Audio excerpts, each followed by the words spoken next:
السلام عليكم في مطبخ أم يونس. مرحبا بكم.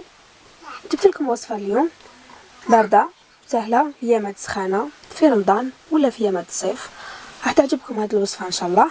تابعوا الفيديو للاخر باش تشوفوا طريقة التحضير تاعها والمقادير تاعها.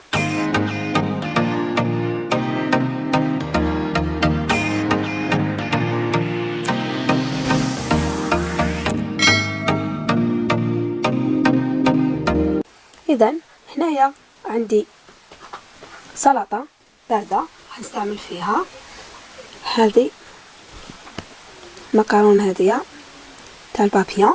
ودي تخيلي اي مكرونه تقدري ديرها، تقدري ديري الروسو ولا اي حاجه. هنايا راح نستعمل هاد المكونات وشنو هما.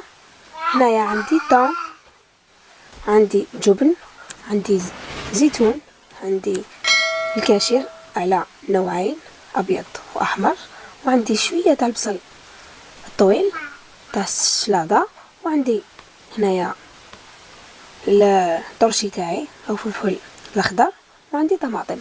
هنايا المكونات تقدروا تبدلوا فيهم، اللي ما تعجبكمش تنحيوها ولا تزيدوا اضافات، تزيدوا اجبان كيما تفضل العائله تاعكم. اذا ندوزوا للتحضير.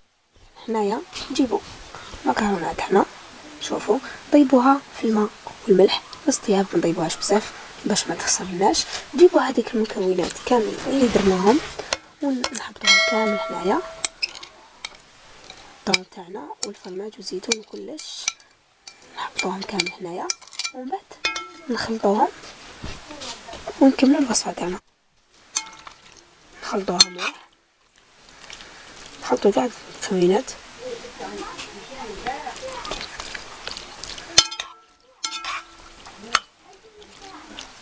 كدا هكذا.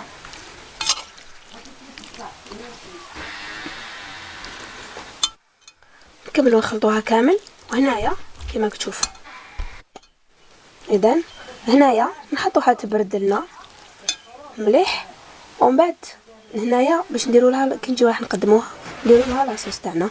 نديروا لها صوص بيشاميل، عفوا صوص تاع مايونيز، ولا تحبوا ديروا لها لا فينيغرات عادي، زيتون ملح ولا بالقارص وشويه خل.